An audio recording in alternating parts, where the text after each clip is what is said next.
Good morning, everyone. Welcome to another episode of the Practice Perfect podcast. We have an amazing guest on the show today. We want to welcome to the stage our amazing guest, Sonal Patel, and of course, our amazing co-host, Maya Turner. Hello, ladies. How are you today? Good morning. Good morning. And all tech issues aside, we hope that you can hear us and see us, and we're going to have a good discussion today. If you missed anything we say, we'll try our best to answer questions in the chat. You can chat with us live, ask your questions. We have an amazing, amazing resource with us today in Sonal Patel. And we want to talk about something that, I don't often talk about because I don't work in behavioral health. I think I dabbled in the credentialing side of it many moons ago, but not something that I do all the time. But I'm excited to talk about a specific thing today, compliance in behavioral health, which is a big deal, right? I mean, Sonal, what are some of the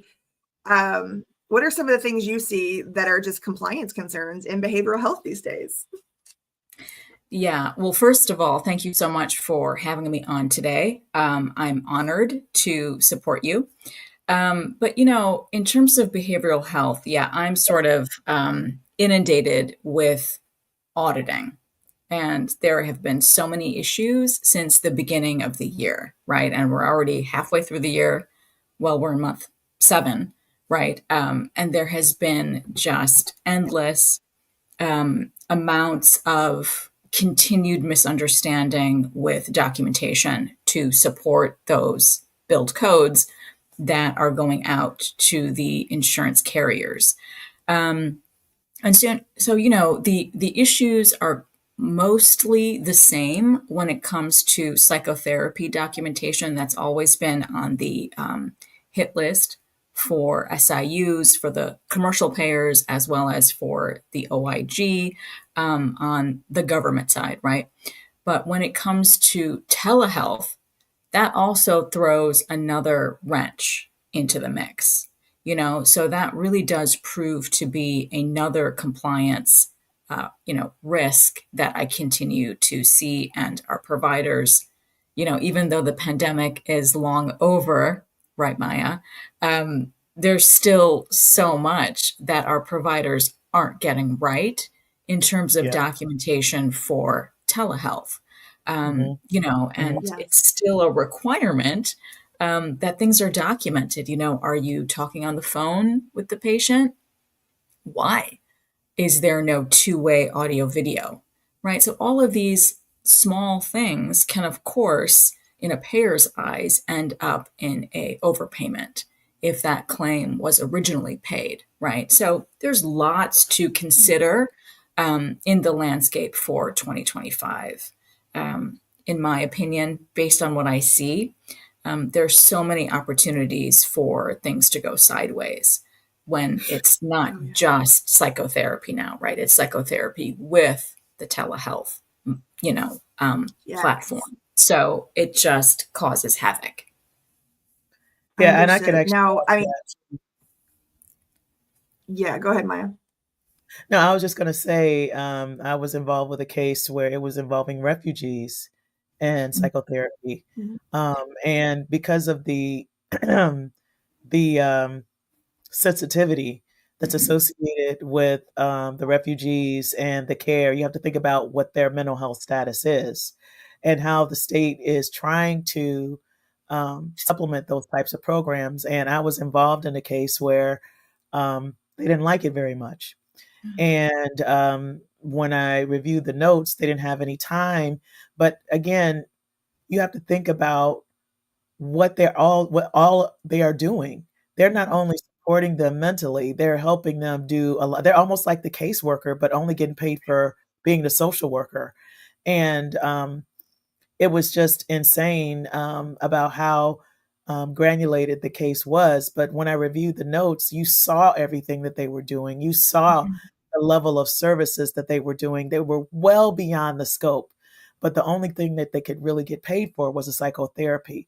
And so you really have to think about the sensitive landscape of the refugees that come in, the ICE agents that are coming in, and how that plays a toll. And not to get politically inundated in this conversation, but we really need to start thinking about um, the elements that are associated with how psychotherapy is coming into play and what type of resources that are needed, and how, like you say, Sonal, the platforms that are being used, what's being documented, and if it's done the right way to even get paid for the services that they did do. So it really is um, it's a big to do, and it's a big cloud that's going to always hang over us until this public, uh, I don't want to say democracy, but it really is of um, the way that our refugees are being treated. I mean, and it's just something that we all need to bring to the forefront, because it's all affecting us, whether we think so or not, of seeing it, people being taken out of schools, how the kids are coming home talking about it, so I didn't mean to go off keel, Jennifer, but it's just really a very sensitive subject. And I Yeah. think it's something we need to bring to the forefront, and really kind of talk about the psychotherapy piece and how this translates to compliance, and for people to get paid for what they are doing that's, within scope. And it's all about, we talk about access, we talk about, resources. And when I'm talking to providers, even in different things I'm trying to understand, I'm always looking at the why behind something. So I always like to look behind and say, okay, this rule exists. Why did they create this? What is the reason behind it? And then try to explain that to my providers, my physicians, mid-level or non-physician practitioners. Like, this is the rule. This is why it exists. And we just want to make sure that obviously your patients are taken care of. And, we talk about documentation, that it's not just a reimbursement tool. Like, it doesn't exist just to get paid. It is a legal document. So you want what really happened with your patient to be represented correct. And the next physician that's seeing your patient, they also want to know what the patient's been going through so they can provide assistance to the patient, because it's all about the patient, right? At the end of the day, that's why we exist, is for the patient, right? Yeah. So that's what we're up against. And we want to talk about the why, right? The why behind the visit. We need to understand the telehealth aspect and the rules, because again, you're practicing medicine. This is one of the things I think that we still see, is where they're trying to do telehealth in different states, still a thing. And recently I did present for NAMUS on some of the non-physician practitioner things that we see with credentialing and just different things. And when I do credentialing, that's one of the things we look at is the state laws. Are you licensed to practice medicine in this state that you're going to see the patient in, or where the patient is? And so let's talk about that for a minute. Like, what are we seeing there? Are physicians still confused about that you're seeing? Absolutely.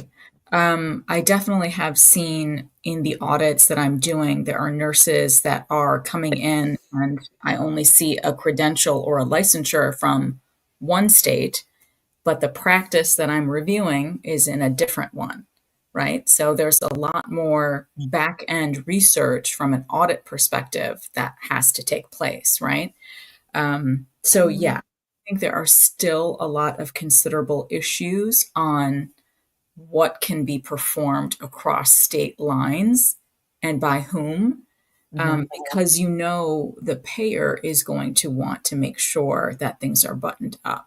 Right. So from a proactive education approach, we really have to step in when we work with our practices and make sure that they have a internal roster and someone is, the head of taking charge of, making sure that their licenses are up to date, what states, where they're allowed to practice, etc. Right? So a lot of that proactive approach has to take place because of this new platform that was identified. Well, it was here in the late 60s, but of course we didn't start to use the telehealth platform the way we do now post-pandemic, right? Everything was introduced and we were all learning the whole system. Every third day, the rules would change, right? But we're long past the pandemic and things are more fixed.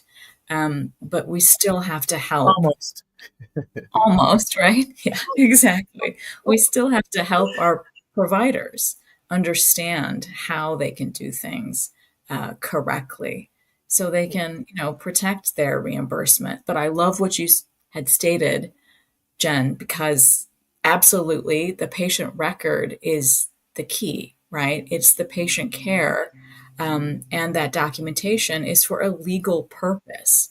It's that care coordination. Where are they going to go after Yeah. their psychotherapy session, for example, right? Are they going to have to be hospitalized? Do they have to be transferred to a more inpatient, place of service, etc.? So multiple eyes and caretakers are going to be looking at our records, right? So we have to make sure that those patient stories are clearly painted for the next provider to understand. It cannot be so discombobulated. And I know we're going to hit up the EMR systems soon in our Yes, we conversation. are. Huge Yes, issue, right? absolutely. Absolutely. And yeah, I just want to highlight that. And so on the credentialing side, because we credential hospitals, and so there's a very different dynamic when you're looking at what a payer is looking for to enroll a behavioral health provider. We have like the plans themselves that are different, like so United Healthcare or Blue Cross of that area, they would have a specific plan just for behavioral health services. And so knowing how to enroll the provider, the documents you have to have in place. I work with some clinics that when I'm credentialing that it's like, I can't seem to get across why we need certain documents. And so I try to explain, they're going to pay you for services and their name's attached to that payment. So like to them, it's really important that they agree that the provider is allowed to practice medicine. And they don't want to shell out money from their entity saying, I agree with what you're doing if they don't agree with what you're doing. So, I mean, like that is in my head, like logically, if I was paying a bill, I would want to know what I'm paying for. Yeah. And so from a payer's perspective, I totally understand why these certain rules exist and why we have to collect certain documents. Because if you don't have an active license in this state, or you don't have that specialty, like that scope of practice in place, you really shouldn't be providing those kind of services. Absolutely. So Yeah. No, I was just going to say, there's so many caveats, right? And cogs in the wheel when it comes to compliance and telehealth and the rules. I mean, Sonal, you talked about the mid-level practitioner, but we also have to think about the way that they practice in different states and their autonomy in different states. We haven't even brought that into play, right? Oh, And yeah. then you have Let's talk about with that. the life. I mean, it's insane about all of these levels of granularity that need to be addressed in the compliance landscape. And, it's just, when we think about the patient care, at the end of the day, it really is about the patient. Yeah. But then it's about getting paid. Like you're giving away services that you're not going to be able to keep if certain aspects of the medical record aren't up to par, and licensure um, uh, requirements that people fail to realize by going to the Centers of Connected Policy, Centers of Health Connected Oh, Policy. yes. I love Not, that place. yeah, it's just not, people need to know, and they're not accessing it because they don't know. They don't know what they don't know. Yeah, there's a reference out there actually that I found. It's older. It's like from 2017 from the American Medical Association. And even though the policies might have changed, it's a really great reference. And it takes you directly to the state website for each state for those rules for the non-physician practitioner. So you follow that specific, heading in the policy, and it tells you, okay, in this state, this is what we have to have for collaboration agreements, or this is what we have to have for, how long, many hours they have to supervise. And there's the supervision thing that we can talk about too is, so now what do you see lately? And like, are they so confused about, I mean, rightly so, because it keeps changing, the supervision requirements Oh, that goodness. exist in their state? I mean, like, I understand that can be overwhelming to an organization when it's constantly changing, but what are the organizations doing behind the scenes to make sure physicians understand what they're supposed to do in their state? I mean, where are office managers and where are our compliance people making sure physicians know this? They should know it first, first of all. Absolutely. Yeah. And that's where we see a slight disconnect, right? We really need to be able to go in as an auditor, as a compliance professional, and ask for their compliance manual, right, ladies? Like that should be something that can easily be provided to us, and we can flip to section, 2.3A and look at where that supervision requirement is listed, right? As well as the various changes that were happening, especially for telehealth over these years, right? We always ask that compliance manual is revised, it's edited, it's changed because healthcare is always changing, right? So, yeah, in terms of our supervision, I'm not sure how I feel about that supervision that is from, far away until the end of this year. I don't really know how I like that in terms of the supervision requirements, right? From the CMS that's going to go away supposedly at the end of this year. But I'm not really sure how that works. If there's internal policies, I have not seen one yet at a particular facility. So I can't really speak to it directly. I wish it was written there. Like we just stated, it should be loud and clear in your compliance programs, your manuals. But again, that If they have is a compliance manual. If they have one, yes. right. If they have one. So big if. I know. Hopefully one day soon, we will all have one, right? Every provider, every practice, every entity that we work with will have one. Oh man, But I yes, hope the so. larger hospitals absolutely do have them. Yeah, they do. Absolutely.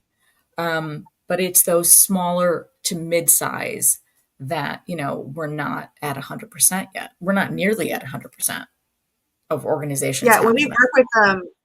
work with them and we run across one that doesn't know that they need to have that, or they just like, and I've heard Sean Weiss talk about this and the compliance guy in some of their sessions too, is like, Yeah. like you have to dust it off because it's in a binder.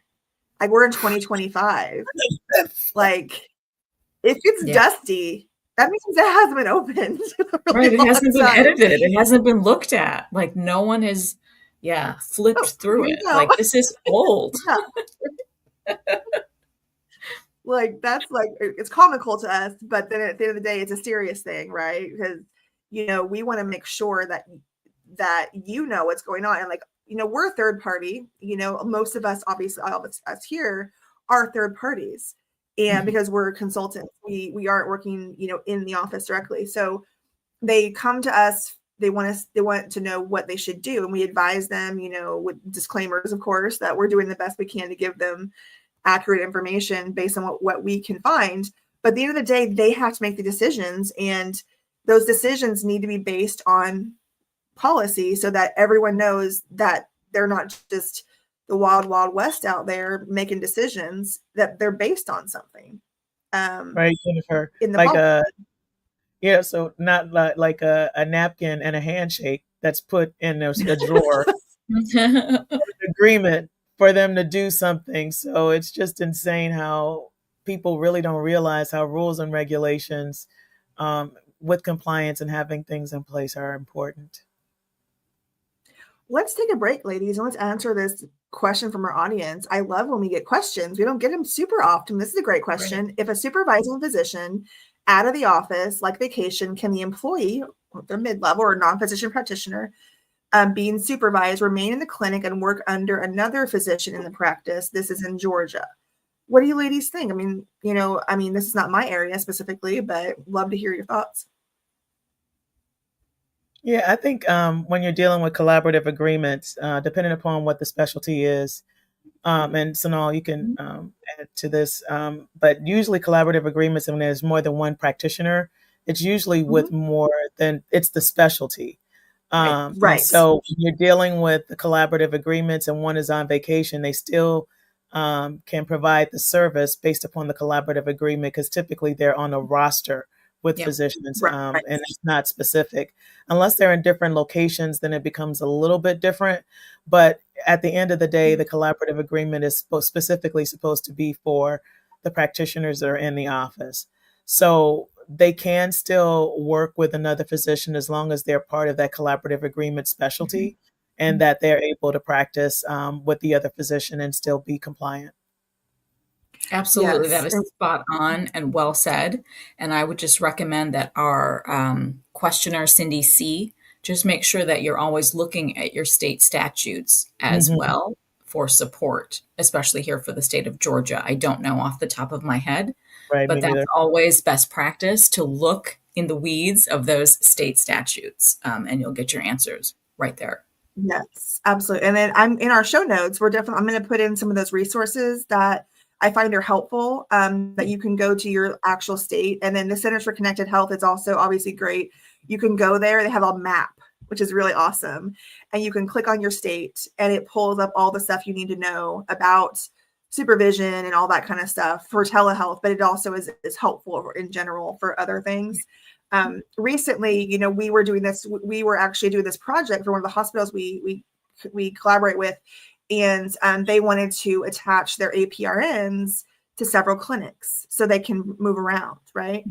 And so they have the collaborative agreements. It tells you who the supervising physician is, if there's multiple, and it's based on their specialty, right? In the state of Arkansas, where I reside, they have in their, laws, in the requirements, what that is for supervision. Like that they can supervise multiple locations as long as it's in their scope of practice. So again, knowing your state, what can those supervising physicians do? Can they do multiple clinics simultaneously as long as it's the same, specialty? So knowing that is key. Yeah, and then also the addresses need to be on the collaborative agreement as well, because a lot of times those are missed. Because if the addresses are not listed there and they're moving around, then you've got some issues because the malpractice location is and the insurance is specific to that location. But if everything that's associated with how that collaborative relationship is, then all of the places of where they practice should be involved if it's in the physician practice. And then the medical staffing requirements, of course, would have when they're practicing in the hospital would also need to have some additional references for their agreements and the staffing requirements there. Absolutely. Great stuff. Well, let's move along, ladies. Let's talk about EMR templates. Are you ready? Oh, boy. Okay. Look at our faces. Yes, we're ready. We're like, ooh, here we go. Well, let's just talk about it. Now, I remember back when we were doing this post 2020 in the middle of the smack dab in the middle of the pandemic, I was working in the hospital still as a production coder, but I was also helping on other tasks with my teams. And, telehealth was not my thing. I mean, like I worked in surgery. It was never a thing I ever even had to deal with.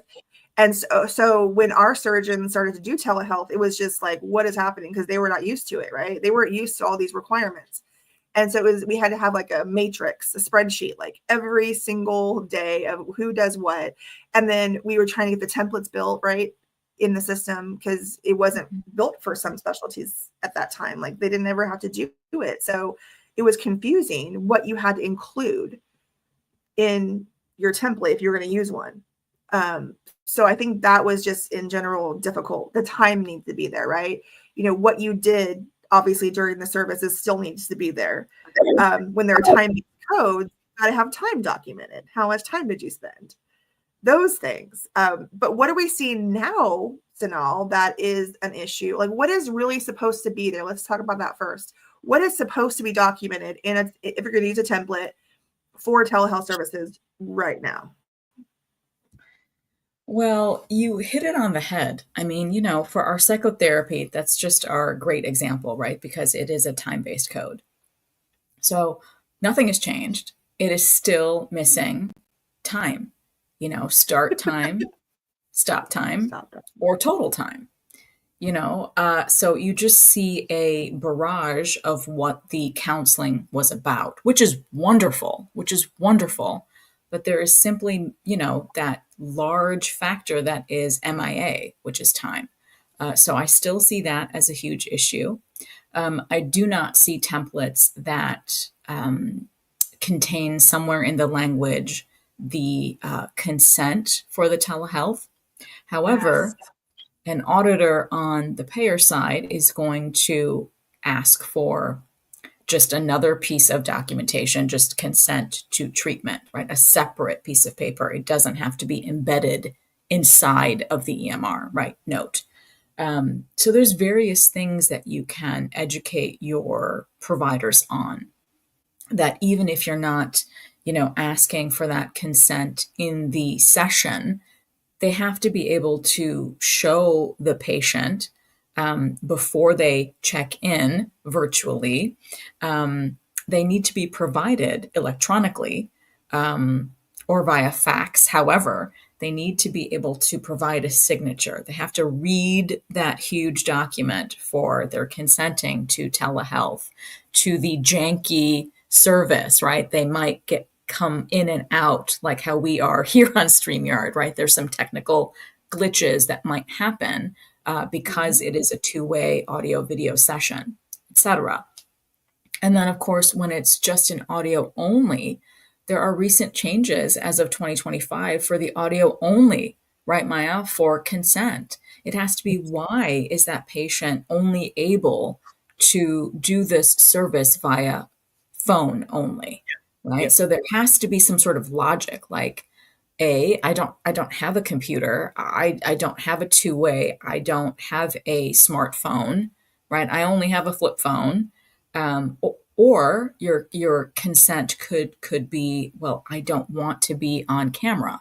Like, I don't want you to see what's going on in the background. I have, a lot of stuff going on. I don't want you to see my face on the camera, etc. Right? So Or it just something has to else. be some sort of a reason, Yeah. or something else. Exactly. Some other I've got the shenanigans circus that are back happening. here. Yeah. But this brings up a previous conversation I had with Christine Hall, which is actually a really cool story. Was that you probably have heard her say this, where the physician was talking to the patient and she noticed in the background there was like a tree in her backyard, and that prompted her to understand why the patient had a specific condition, a rash. And so like that was a really good benefit for them having the telehealth, because the physician was able to diagnose the patient from their home with something that they wouldn't have known otherwise. And so like there's a huge benefit to having the camera on, but there are people that, again, don't want to be seen, and Right. that is okay. That's their right. Right. And I also think, though, when you're dealing with, telehealth, and you're dealing with the older population, the Medicare population, you know, um, there are some technical difficulties with them being on the phone audio real way, or like you say, if they just have a flip phone with no camera, or the camera is really, antiquated. And so when we think about those types of things, and then we think about the services that being provided, and the doctor fails to document that there was no, there were technical issues, because a lot of times they don't do that. And it's important, if they start something the same way and it fails, that you can bill it the same way because it started that way. But if they don't document that it was failing, for them to still get that same venue of how they started, then it becomes an issue. And I think a lot of times when you become, involved in the telehealth arena, especially when you're dealing with, behavioral health or what have you, and it fails, and then, we don't know what type of sensitive issue that they're dealing with, or how it's translating to that failure, or if they're choosing to fail because maybe they might be teeing off to a different direction. So I think it's really important, in those respects, to document when it's failing, why it's failing, and that it was resumed for whatever reason, so the provider can continue to get the service that they started with, rather than a telephone, which is a lesser benefit. 100%. Absolutely. Yeah, I mean, there's just so many layers to this. Now, when I'm thinking about just the templates and so, I mean, sometimes templates can be our friend. Sometimes they can work against us when we are not paying attention to what the previous note had said, or carrying it over, right? Like, Maya, you've had this webinar, we've talked about it on the podcast recently about copy and paste. And I've already mentioned things I've seen just in audits of regular in-person visits where it's carrying over information that makes no sense. So I work in orthopedics. So a lot of fractures, guys. So if a physician is seeing a patient for a fracture and it's documented they did it via telehealth, but there's also evidence that they're in the office. Like, I feel like sometimes I see that and it's so confusing. I'm like, this is a template issue because they can't be doing telehealth and in the office to do a fracture. Like, something happened where they carried over this little statement from the previous note that was telehealth and nobody fixed it. So now to the payer, they're gonna be like, so were you telehealth or were you in person? I don't understand. How were you helping them with their reduce their fracture with telehealth? Were they doing it themselves? I don't know. Did you show them on the screen, do this? I mean, like, what did you do? That's just funny to me. It's comical, but it's a problem because it's impossible.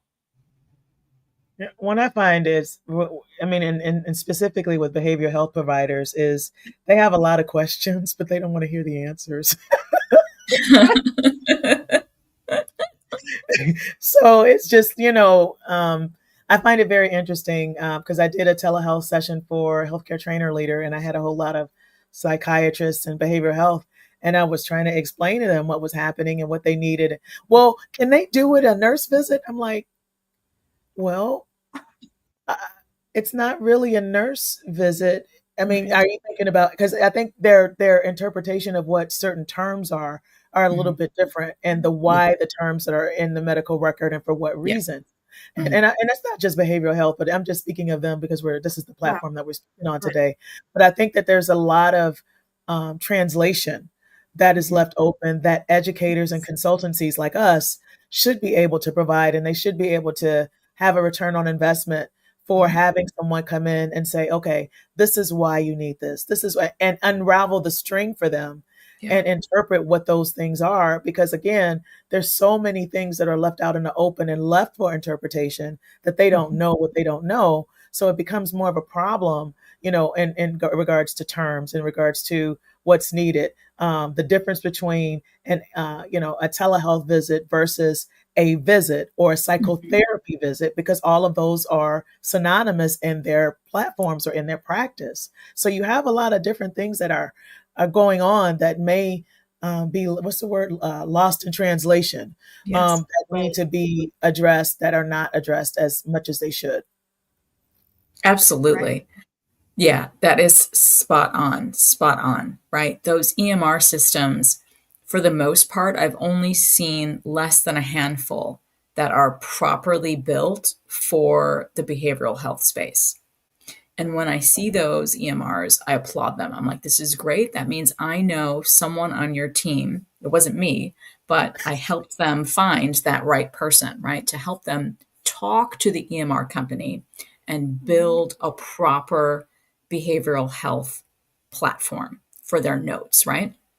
Because absolutely well said, things are lost in translation. They just understand the simple nurse note structure or the MD note structure. It's very, very different in telehealth, very, very different in behavioral health, right?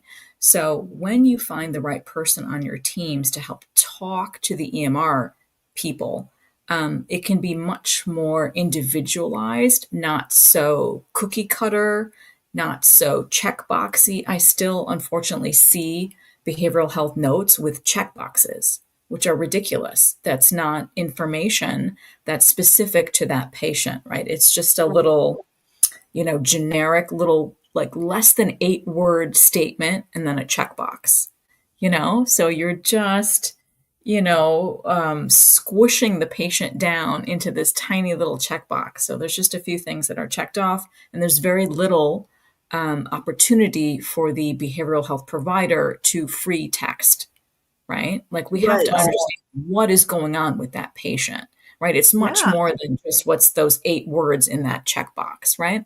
Yeah. So there's many, many other things that our practices can do in communication with EMR vendors. Don't just settle for, the standard of what you purchased. It has to be individualized to your practice, to your service I love lines. that. That Yeah. makes me happy to hear that. I mean, like that's my biggest pet peeve was when people pick an EMR just to save money, or their buddy recommended it. It worked for me. Yeah. And Right. like you have to think about your patients and what Yeah. you want to be in there. Some EMR companies are great, but some just don't understand that specialty. And Yeah. they're trying to do a one size fits all situation, and it's not going to work. Nope. So specifically behavioral health, you need an EMR that they've taken the time to understand what you do every day, what your patients need to have in their medical record, because let's be honest here, it's their record. It doesn't belong to the provider, it belongs to the patient. So think about your patient when you're choosing it. Like, what do you need to put in there that they're going to read later and be like, oh, my provider really understands me? Man, you know what? And since we're talking about EMRs and the sensitivity of behavioral health, let's talk about breaking the glass, right? And protecting that patient's medical record, those patients' diagnoses, and a lot of times when you're using EMRs that do not have that feature, especially when you're dealing with behavioral health and dealing with sensitive diagnoses, right? That becomes a huge compliance issue, because not everybody is supposed to access that record in the manner that is supposed to be publicly accessible. So when you think about those very one-sided, very simple Word docs that are supposed to be EMR specific, and they don't have those security features in place that are really supposed to be to protect the patient's information, especially when they're dealing with behavioral health, then you got bigger problems. And then you also have compliance issues and even lawsuits if that patient's record is exposed to the wrong people for the wrong reasons. 100%. Yeah, I mean, it's a big deal. Big deal. I think we've kind of just scratched the surface here on the compliance or behavioral health, but I want to thank everybody for joining live, and then thank our wonderful co-host Maya Turner and our guest today, Sonal Patel. Sonal, we want to make sure people know what you're about before we close out today. So what are you doing these days? Where can people find you? And if they want your services, tell our audience a little bit about what you do and what you're doing now and how you can help them. Absolutely. So spcollaborative.net is where you guys can find me for my services, any type of auditing, any type of proactive education for providers. Behavioral health, I am big on that, but I also am well-rounded and do surgery, do all of the other things as well. So find me there. I also have a podcast that just dropped this morning, Paint the Medical Picture podcast. And I can't wait to have both of you back on again for me in the months ahead, for my next season is coming up in the fall. So can't wait for that as well. But yeah, please, you guys, reach out to me.